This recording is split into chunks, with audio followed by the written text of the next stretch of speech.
A paz do Senhor Jesus, meus irmãos, mais uma vez nós vamos meditar um pouco na palavra de Deus e hoje eu quero ler aqui 2 Timóteo capítulo 3, versículo 15, que diz assim: desde a infância lhe foram ensinadas as sagradas escrituras, em outras versões, sagradas letras, que lhe deram sabedoria para receber a salvação que vem pela fé em Cristo Jesus. Toda a Escritura é inspirada por Deus e útil para nos ensinar o que é verdadeiro e para nos fazer perceber o que não está em ordem em nossa vida. Ela nos corrige quando erramos e nos ensina a fazer o que é certo. Deus a usa para preparar e capacitar seu povo para toda boa obra. Que Deus assim nos abençoe nessa reflexão da palavra de Deus. E hoje eu quero falar um pouco com os irmãos a respeito da interpretação alegórica da Bíblia. Um outro dia eu fiz uma gravação sobre o que eu penso da teologia. Quem não teve oportunidade de ouvir, só procurar no nosso canal aí e acessar. Hoje eu quero falar da interpretação alegórica, que é muito conhecida hoje como a interpretação além da letra. Em alguns locais, em alguns lugares, além de ser conhecido como a interpretação além da letra, ela é conhecida como a palavra revelada. E a pergunta de início que eu pretendo responder aqui aos irmãos, que eu creio ser dúvida de alguns e talvez até de muitos, mas que não tem coragem de perguntar e permanece com a dúvida, a palavra revelada é superior à interpretação literal das Escrituras? A primeira coisa é o que é a palavra revelada. O que eu entendo por palavra revelada. Depois eu quero deixar claro para os irmãos o que eu creio ser a palavra revelada.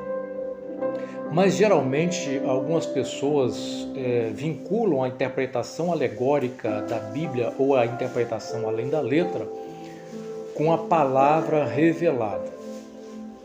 Bom, qual é a origem da interpretação além da letra? Ela é uma revelação do Espírito Santo?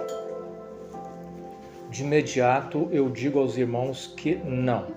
Ela é uma interpretação, como qualquer outra interpretação, surge no intuito de procurar entender a mensagem bíblica. Mas a sua origem, ela é filosófica. O mais antigo filósofo, o primeiro a utilizá-la, foi Heráclito, para interpretar Homero. Qual que era o problema ali? Os deuses gregos, da maneira que era descrito por Homero nas suas obras, eles ficavam ridicularizados quando interpretado de maneira literal, pela forma com que eles eram apresentados, os deuses traindo, as suas violências, além das traições, a forma, a baixa moral dos deuses, e tudo isso ficava muito difícil. Então, esse filósofo Heráclito resolveu fazer uma interpretação alegórica das obras de Homero. O intuito dele, na verdade, segundo os estudiosos, as informações que nós temos, que era suavizar, a interpretação era suavizar, na verdade, aquela mensagem que poderia ser tirada das obras de Homero se fosse interpretada de maneira literal. A alegoria era considerada por ele mais profunda, ou seja, além da letra, era uma interpretação mais profunda. O segundo a utilizar essa mesma interpretação foi o filósofo Platão. Platão, ele tinha aquela ideia, né, os irmãos já devem ter escutado alguém falar, já alguns já estudaram sobre isso, a ideia do mundo das ideias. Tudo nesse mundo deveria ser visto como uma representação do mundo ideal, e o mundo ideal para Platão era o mundo das ideias. Nesse sentido, tudo que há nesse mundo era uma representação, logo deveria se buscar uma interpretação alegórica para buscar o conhecimento da verdade. Ou seja, a verdade é pertencente ao mundo das ideias. E essa verdade só poderia ser alcançada se fosse feito interpretações alegóricas. Então, conceitos morais e espirituais para Platão tinha que ser feito uma interpretação alegórica para chegar a essas verdades. O terceiro a usar esse método, que eu vou citar aqui para os irmãos, muito citado também no meio teológico, é o Filo de Alexandria. Esse era um judeu contemporâneo ali de Cristo, né? E ele interpretava o Velho Testamento de forma alegórica. E ele assim fazia baseado na filosofia de Platão. Ele tinha Platão como um herói, né? Então Platão influenciou muito esse Filo, e ele então procurou fazer a interpretação do Antigo Testamento, a Septuaginta, né, que era uma tradução grega, e ele faz essa interpretação de forma alegórica. E isso foi se espalhando, chegando aos cristãos dos primeiros séculos, e nós temos aqui a figura de Barnabé, que era um cristão que também seguiu o mesmo caminho de interpretação. E é interessante que ele chega a fazer uma interpretação daquela passagem de Abraão, quando Abraão vai buscar Ló, né? Ló tinha sido raptado, e Abraão vai e reúne 318 homens, né, para buscar o seu sobrinho Ló. E ele consegue, pelo método alegórico, chegar a uma conclusão de que o número 318 estava apontando para Cristo crucificado. Então ele chegou a esse entendimento. Orígenes, também um dos pais da igreja, talvez um dos maiores em termos de intelectualidade do seu tempo, interpretava a Bíblia também na perspectiva platônica. Para ele, a ideia era o seguinte: a interpretação literal da Bíblia era importante, mas estava ao alcance das pessoas iniciantes. E as pessoas mais espirituais, aquelas que alcançavam a interpretação por meio do método alegórico, além da letra. E para ele, esse era o sentido mais profundo da mensagem bíblica. Para ele, o método literal pertencia aos judeus e o método alegórico mais profundo revelado aos cristãos. Então, assim, nós vemos que a origem desse método de interpretação bíblica por meio da alegoria, ela tem uma origem na influência filosófica, ela tem origem na filosofia. E qual que é a grande observação a ser feita aqui nesse momento? É que quem, por exemplo, utiliza muito o método alegórico de interpretação, a interpretação além da letra, costuma-se atacar muito a questão da teologia e da filosofia. E sendo que esse método utilizado, ele tem origem exatamente na filosofia grega. E aí o seguinte, uma outra pergunta para a gente fazer: qual o problema da interpretação alegórica? Bom, a meu ver, a interpretação alegórica ela acaba sendo um caminhar num pântano. É como se caminhasse num pântano. Ela não oferece segurança para aqueles que estão trilhando numa busca pela verdade, utilizando esse método de interpretação. Interessante que certa vez Jesus, respondendo aos religiosos do seu tempo, que lhes fez uma pergunta: o que está escrito na lei e como lês? Isso está em Lucas capítulo 10, versículo 26. Então nota-se uma direção importante nessa pergunta, que é fundamental conhecer o que está escrito. Então primeiro Jesus vai o que está escrito na lei. Então conhecer o que está escrito é fundamental. Mas é possível que, conforme as leituras feitas ou aos métodos utilizados de interpretação, é possível chegar a conclusões diferentes. E isso acaba sendo um problema principalmente quando se distancia daquilo que o texto realmente propõe ensinar. Então, a minha maior resistência com relação ao método alegórico está exatamente aqui. É essa insegurança e essa facilidade de se distanciar daquilo que o texto bíblico realmente propõe a ensinar.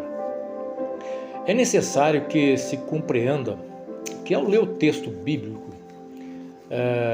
deve estar na dependência do Espírito Santo, ou seja, quem se propõe ler ou estudar o texto bíblico precisa estar na dependência do Espírito Santo para receber a iluminação. E aqui eu faço uma distinção entre iluminação e revelação. Depois, mais para frente, eu vou falar um pouco sobre isso. Por quê? Visto estar diante de um livro inspirado pelo Espírito Santo, é necessário que o homem que está buscando conhecer esse livro se coloque na dependência da iluminação desse Espírito. Todavia, nem sempre é fácil entender quando a mente humana de fato está sendo guiada pelo Espírito Santo. E nesse caso, para evitar os deslizes de interpretação, os métodos podem e são importantes.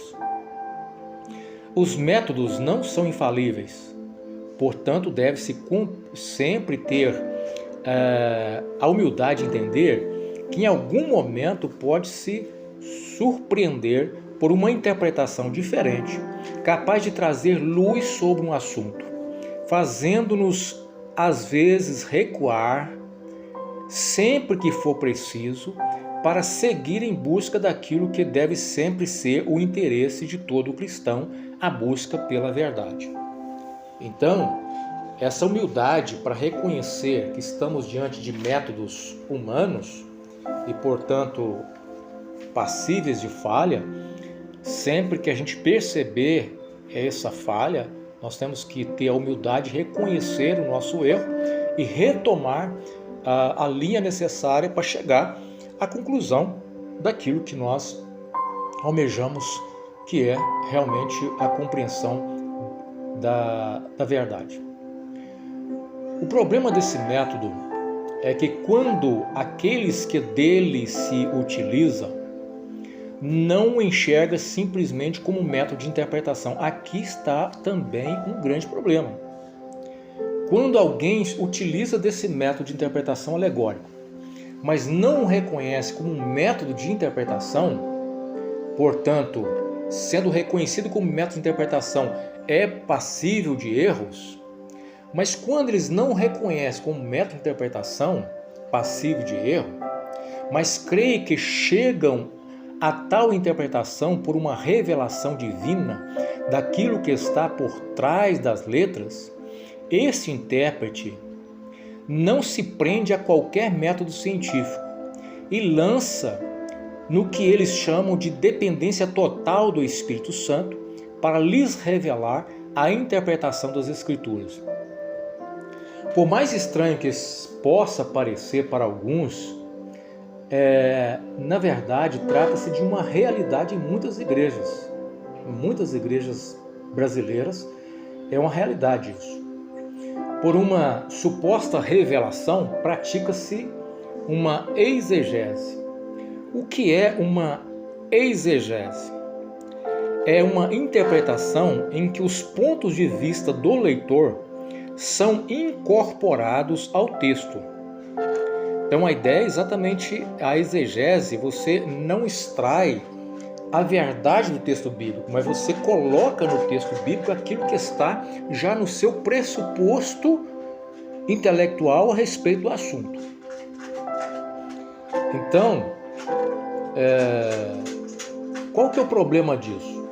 É que essa exegese, ela acaba conduzindo o leitor em uma viagem que o distancia e muito do texto bíblico. E o perigo está no fato de que muitos se prendem a tais interpretações de tal forma a não aceitar nenhuma outra interpretação que seja diferente. Isso se dá por entenderem receber tais interpretações por revelação do Espírito Santo. Alguns chegam a dizer que a letra ela perdeu o seu efeito devido à filosofia e à teologia. E que agora a única maneira de você entrar no texto bíblico e descobrir a verdade é pela revelação, que no caso eles chamam de revelação a interpretação alegórica além da letra. O conhecimento então seria por revelação do Espírito Santo. E que essa revelação do Espírito Santo não tem nada a ver com a interpretação alegórica. Bom, os desvios doutrinários causados por influências da especulação filosófica causou uma resistência a alguns grupos pelo estudo teológico, preferindo uma interpretação baseada, ou seja, esses grupos preferiram uma interpretação baseada na revelação. Seria conhecido também como uma interpretação além da letra. É uma interpretação baseada na experiência. E essa interpretação baseada na experiência não é nova e muito menos isenta de uma influência filosófica, como eu já disse logo de início. E essa interpretação ela tem a sua origem na filosofia. Também isentar do estudo teológico formal para se lançar a especulação fundamentada numa suposta experiência não resolve o problema dos erros doutrinários. Não resolve. É um equívoco, um engano pensar que isso resolveria o problema dos erros doutrinários. Aí eu quero dizer erros considerados heréticos, que acabam influenciando muitos meios, muitos grupos que receberam uma suposta revelação vinda do Espírito Santo e trouxeram uma interpretação específica daquele grupo. E aí nós temos vários grupos, de denominações que utiliza as suas interpretações baseadas no seu fundador e que, supondo que ele teve uma revelação, portanto, a interpretação correta da Escritura é aquela que vem desse fundador. Em Salmo 119, versículo 105, encontra-se: lâmpada para os meus pés é a tua palavra e luz para o meu caminho. O salmista usou esta figura de linguagem baseada na importância da lâmpada para a caminhada noturna, como era o costume da época de se utilizar lâmpadas ou candeias. A palavra de Deus continua sendo, no mundo espiritual, uma lâmpada para nos livrar dos perigos. A mente do homem costuma ser muito fértil. Além disso, sempre haverá pessoas de má índole em alguns casos influenciadas por espíritos malignos. Daí a importância da luz desta palavra para guiá-lo.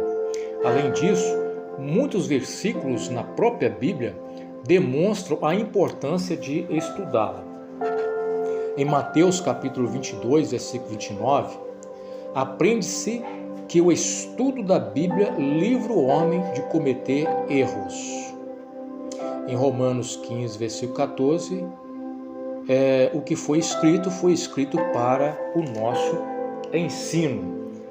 E o texto que eu li de início aqui, que é 2 Timóteo 3, versículo 15, Paulo está falando para Timóteo que ele, desde a sua infância, ele conheceu as sagradas letras. Essas sagradas letras, essa mesmo, desprezada por muitos, taxada como algo desprezível, caso não se faça uma interpretação alegórica desta, como se as sagradas letras não tivessem nenhum valor se o ser humano não fizesse uma interpretação alegórica. Bom, Paulo está dizendo que Timóteo, ele conhecia desde a sua infância as sagradas letras. O que está registrado na Bíblia, irmãos, que nós conhecemos, o que está aqui foi dado por Deus a homens que foram inspirados por Deus para registrar cada palavra dessa.